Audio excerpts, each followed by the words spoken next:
Mobile phone track করে ইরানের শীর্ষ কমান্ডারদের অবস্থান সম্পর্কে নিশ্চিত হয় ইসরায়েলি গোয়েন্দা সংস্থা মোসাদ।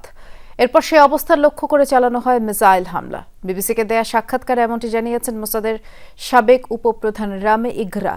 অত্যাধুনিক গাইডিং সিস্টেম ব্যবহার করে ইরানি সেনা কর্মকর্তাদের বেডরুমের অবস্থান পর্যন্ত শনাক্ত করা সম্ভব বলে জানান তিনি। সাক্ষাৎকারে ইরানের পরমাণু অস্ত্র তৈরির সক্ষমতার জন্য ট্রাম্প এবং নেতানিয়াহুকেও দায়ী করেন মোসাদের সাবেক উপপ্রধান। ইরানের গুরুত্বপূর্ণ বিভিন্ন স্থানে ইসরায়েলি হামলায় ইরানি সামরিক কর্মকর্তাদের মৃত্যুর পর ওঠে নানা প্রশ্ন। কিভাবে শীর্ষ সামরিক কর্মকর্তাদের হত্যা করল ইসরায়েল, তাই নিয়ে এবার মুখ খুললেন দেশটির গোয়েন্দা সংস্থা মোসাদের সাবেক উপপ্রধান রামি ইঘরা। বিবিসিকে দেয়া সাক্ষাৎকারে মোসাদের সাবেক এই উপপ্রধান জানান, মোবাইল ফোন ট্র্যাক করে ইরানি সামরিক কর্মকর্তাদের অবস্থান সম্পর্কে নিশ্চিত হয় গোয়েন্দা সংস্থা। এটা প্রযুক্তির কারণেই সম্ভব হয়েছে।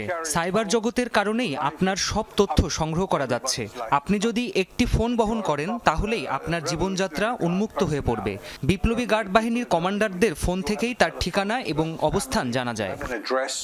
হামলার পর দেখা যায় যে বেডরুমে ঘুমিয়েছিলেন ইরানি কর্মকর্তারা, সেসব কক্ষগুলোতে আঘাত হানে ইসরায়েলি মিসাইল। প্রশ্ন ওঠে, এতটা নিখুঁতভাবে লক্ষ্যবস্তুতে কিভাবে আঘাত হানল ইসরায়েলি ক্ষেপণাস্ত্র? অত্যাধুনিক এবং সংবেদনশীল গাইডিং সিস্টেম ব্যবহার করা হয়েছে এক্ষেত্রে। এই প্রযুক্তির ফলে ইরানি কর্মকর্তাদের বেডরুমের অবস্থানও নিশ্চিত হওয়া গেছে। তাই শীর্ষ কর্মকর্তারা যখন নিহত হলেন তখন আমি ততটা বিস্মিত হইনি। সাক্ষাৎকারে ইরানের পরমাণু কর্মসূচি নিয়েও কথা বলেন মোসাদের সাবেক উপপ্রধান।